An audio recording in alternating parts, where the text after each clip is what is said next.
Kita mulai ya. Bismillahirrahmanirrahim. Assalamualaikum warahmatullahi wabarakatuh. Kami dari Waalaikumsalam warahmatullahi wabarakatuh. akan mempresentasikan hasil kerja kami tentang pengelolaan pekerjaan siswa. Baik, saya sendiri Dewi Kartaji sebagai moderator dan pemateri pertama yaitu Eka Novi Aryana. Pemateri kedua yaitu saya sendiri Dewi Kartaji dan pemateri ketiga Elmi Suliani. Untuk mempersingkat waktu, kita akan memulai presentasi. Kepada saudari Eka Novi Aryana, dipersilahkan. Baik, terima kasih saudari moderator. Baik, di sini saya akan membahas mengenai mengkomunikasikan langkah pemberian tugas dan persyaratan yang harus dipenuhi. Yang pertama yaitu pengertian metode penugasan. Metode penugasan adalah cara dalam proses belajar mengajar dengan cara jalan memberi tugas kepada siswa.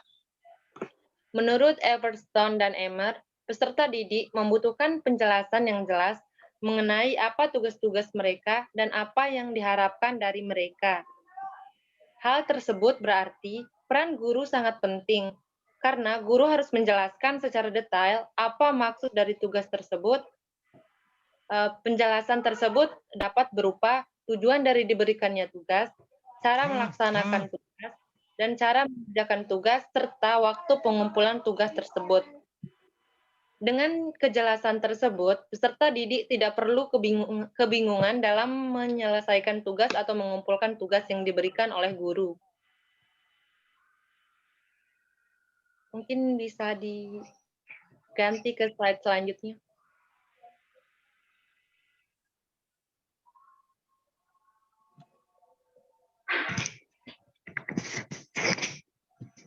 Kemudian, penjelasan guru dapat berupa lisan, tetapi sebaiknya penjelasan tersebut dapat berupa tulisan yang dapat dibaca secara jelas maksud dari tugas tersebut.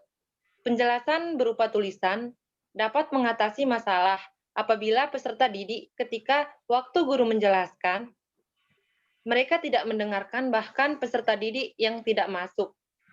Jika penugasan tersebut dilakukan di sekolah, dilakukan bersama-sama, guru diharapkan dalam memberikan instruksi mengenai cara pelaksanaan tugas, guru tersebut harus bersuara jelas agar peserta didik mendengarkan. Selain memberikan instruksi, guru meminta peserta didik untuk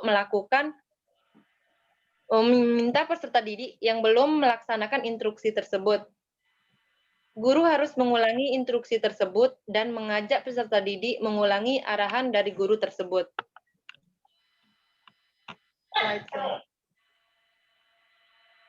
Nah, untuk penugasan berkelompok, guru harus membentuk kelompok terlebih dahulu agar perhatian peserta didik langsung ke guru, sehingga peserta didik dapat mendengarkan langsung membagi tugas bersama kelompok yang sudah dibentuk. Ketika siswa yang tidak masuk, mereka melewatkan arahan menetapkan kebiasaan untuk mengerjakan pekerjaan pengganti, sangat membantu dan akan menghindari instruksi-instruksi. Nah, di situ sudah ada contoh daripada guru yang membentuk kelompok kepada siswanya saat belajar atau penugasan berkelompok.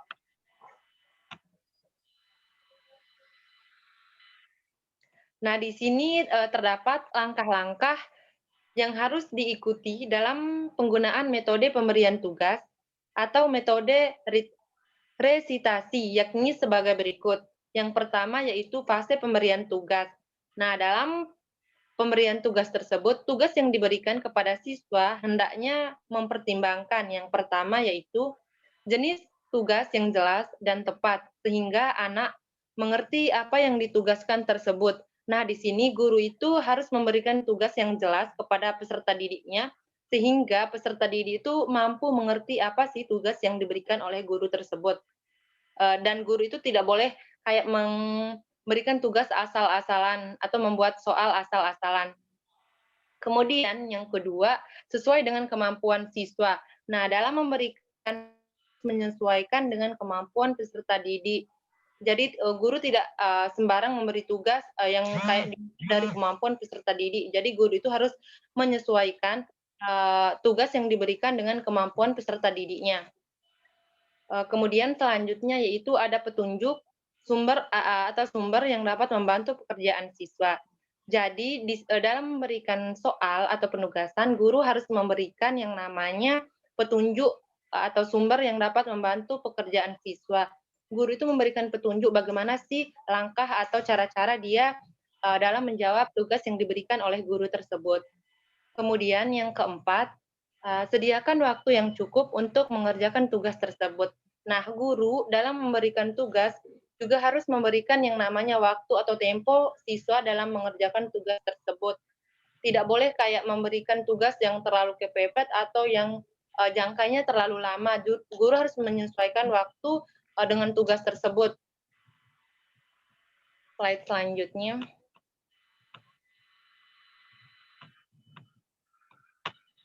Yang kedua, selanjutnya itu langkah pelaksanaan tugas. Nah, di sini yang pertama langkah pelaksanaan tugas itu diberikan bimbingan atau pengawasan oleh guru. Setelah guru memberikan tugas kepada siswa, guru itu memberikan bimbingan atau pengawasan terhadap siswa tersebut pada saat dia memberikan tugas. Nah, diberikan bimbingan atau pengawasan oleh guru. Kemudian yang kedua diberikan dorongan sehingga anak mau bekerja. Nah, guru itu misalnya kalau mau memberikan tugas, guru itu memberikan dorongan agar siswanya mau mengerjakan tugas yang diberikan oleh guru tersebut. Terus selanjutnya diusahakan atau dikerjakan oleh siswa sendiri, tidak menyuruh orang lain. Nah, ini pada saat bisa berlaku pada saat penugasan individu atau berkelompok juga bisa. Misalnya guru memberikan siswa itu tugas. Nah, di sini sebisa mungkin guru itu memberitahu kepada siswa agar tugas yang diberikan itu dikerjakan sendiri. Misalnya itu tugas individu. Nah, untuk tugas kelompok, siswa bisa berdiskusi dengan temannya. Berdiskusi di sini maksudnya saling bertukar pikiran, tidak hanya membebankan tugas tersebut kepada teman sekelompoknya. Kemudian dianjurkan agar siswa mencatat hasil-hasil yang ia peroleh dengan baik dan sistematik.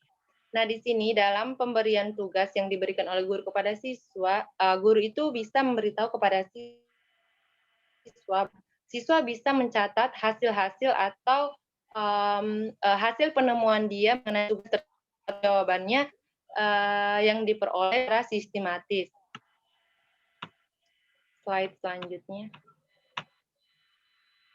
Kemudian fase selanjutnya adalah fase mempertanggungjawabkan tugas. Nah, di mana poinnya ada yang pertama laporan siswa baik lisan, tertulis, atau tertulis dari apa yang telah dikerjakannya.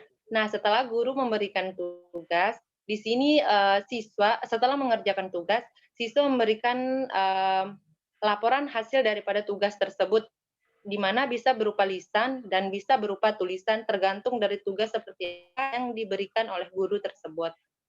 Kemudian ada tanya jawab atau diskusi kelas. Nah, untuk yang namanya tugas bisa juga berupa yang namanya diskusi atau tanya jawab di kelas. Misalnya guru sudah memberikan tugas kepada siswa. Nah, siswa juga udah menemukan jawabannya. Berdasarkan jawaban tersebut nanti bisa didiskusikan lagi pada saat pembelajaran di kelas. Kemudian penilaian hasil pekerjaan siswa baik dengan tes maupun non-tes atau cara lainnya. Nah, di sini penilaian hasil pekerjaan siswa itu dilakukan oleh guru baik dengan dengan tes maupun non-tes atau cara lainnya. Kemudian di sini ada yang namanya jenis-jenis tugas yang dapat diberikan kepada siswa. Yang pertama, tugas membuat rangkuman, kemudian tugas membuat makalah, tugas membuat soal, tugas mengadakan observasi, tugas mempraktekkan sesuatu, tugas mendemonstrasikan observasi, dan lain-lain. Mengenai tugas-tugas tersebut bisa disesuaikan oleh guru tergantung daripada apa yang dicapai dan tergantung daripada mata pembelajaran pada saat itu. Mungkin demikian yang dapat saya sampaikan. Saya kembalikan kepada moderator. Baik, terima kasih Saudari Eka Novi Aryana. Selanjutnya, presentasi akan dilanjutkan oleh saya sendiri. Cara menampingi siswa dalam menyelesaikan tugas. Memantau perkembangan dan penyelesaian penugasan. Guru dalam proses belajar mengajar selalu memantau keadaan atau kondisi peserta didik di dalam kelas. Dengan memantau kondisi peserta didik, guru dapat mengidentifikasi kesiapan peserta didik dalam proses belajar mengajar. Ketika guru akan memberikan tugas di kelas dengan tugas yang sama, maka guru memeriksa seluruh siswa apakah seluruh siswa sudah mempersiapkan untuk membuat tugas tersebut atau belum. Jika tugas kelompok, maka guru harus memeriksa persiapan kelompok tersebut. Setelah peserta didik siap melaksanakan tugas, maka selanjutnya guru menjelaskan tugas yang akan dikerjakan. Kemudian guru tidak boleh duduk di meja guru saja, melainkan guru harus memantau perkembangan peserta didik dalam melaksanakan tugas. Jika tugas kelompok guru tersebut harus memeriksa apakah kelompok tersebut sudah melakukan sesuai dengan instruksi guru atau belum, dalam memantau kondisi kelas, perhatian guru harus menyeluruh ke semua peserta didik atau kelompok, sehingga tidak akan menimbulkan kecemburuan sosial. Everton dan Emer mengatakan bahwa pemantauan penyelesaian tugas memiliki beberapa komponen. Yang pertama, buat prosedur reguler untuk mengumpulkan pekerjaan yang diselesaikan. Yang kedua, perhatikan kertas siapa yang telah dikumpulkan.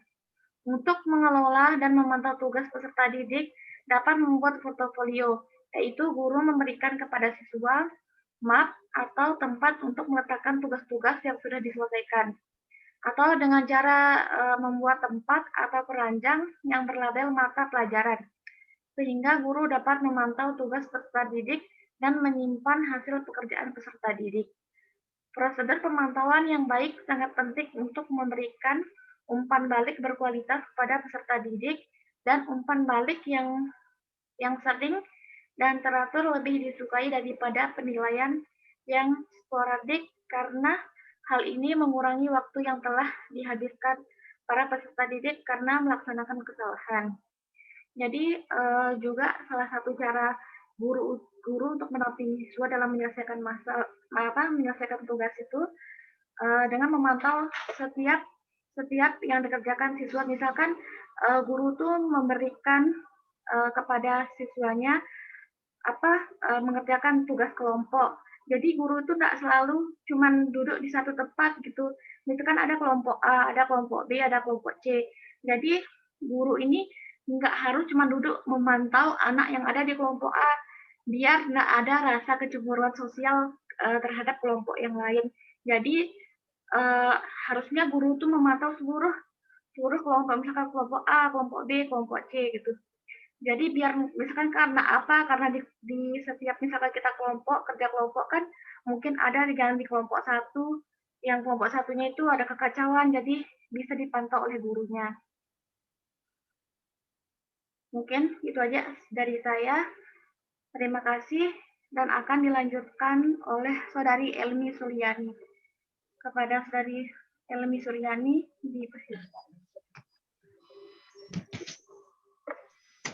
Baik, terima kasih kepada saudari moderator. Di sini saya Elmi Sulyani akan melanjutkan materi yaitu tentang umpan balik antara guru dengan siswa, di mana umpan balik adalah pemberian informasi yang diperoleh siswa untuk memperbaiki atau meningkatkan pencapaian atau hasil belajarnya. Slide selanjutnya.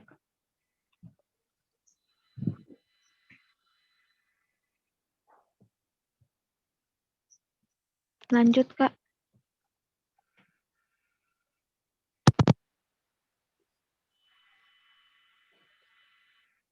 Nah, di sini ada tujuan dari umpan balik. Tadi, Kak, slide yang tadi. Tujuan.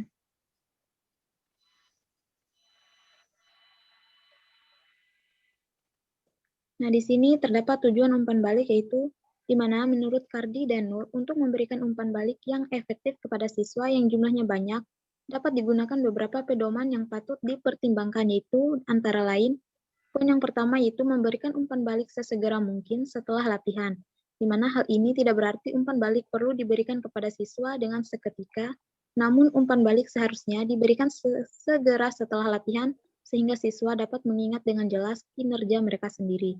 Poin yang kedua yaitu mengupayakan agar umpan balik jelas dan spesifik mungkin agar dapat membantu siswa. Yang ketiga yaitu di mana umpan balik ditujukan langsung pada tingkah laku dan bukan pada maksud yang tersirat dalam tingkah laku tersebut. Poin yang keempat yaitu menjaga umpan balik sesuai dengan tingkat perkembangan siswa. Dan yang terakhir yaitu memberikan pujian dan umpan balik pada kinerja yang benar.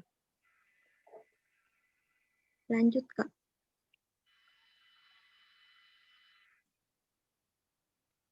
Nah, selanjutnya itu ada fungsi umpan balik, di mana fungsi umpan balik ini itu dibagi menjadi 3 macam. Yang pertama yaitu informasional, yang kedua motivasional, dan yang terakhir yaitu komunikasional. Yang pertama yaitu ada informasional.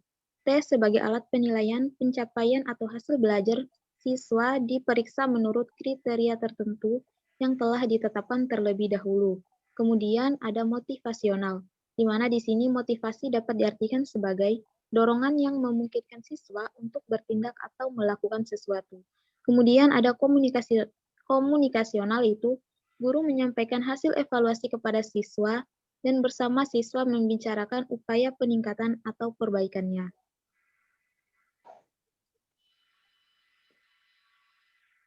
Adapun teknik mendapatkan umpan balik yaitu yang pertama memancing persepsi anak didik, kemudian memanfaatkan teknik alat bantu yang acceptable, yang ketiga memilih motivasi yang akurat, yang keempat menggunakan metode yang bervariasi. Nah, di sini ada bentuk-bentuk motivasi yaitu antara lain yang pertama memberikan angka, kemudian hadiah, kemudian pujian, kemudian memberikan gerakan tubuh, memberi tugas, memberi ulangan, mengetahui hasil, dan yang terakhir yaitu memberi hukuman. Mungkin sekian penjelasan dari saya. Terima kasih, lebih dan kurangnya. Mohon maaf, saya kembalikan kepada saudari moderator. Baik, terima kasih. Presentasi dari kami sudah selesai. Mohon maaf bila ada kesalahan. Dan sekian dari kami. Wassalamualaikum warahmatullahi wabarakatuh. Waalaikumsalam warahmatullahi wabarakatuh.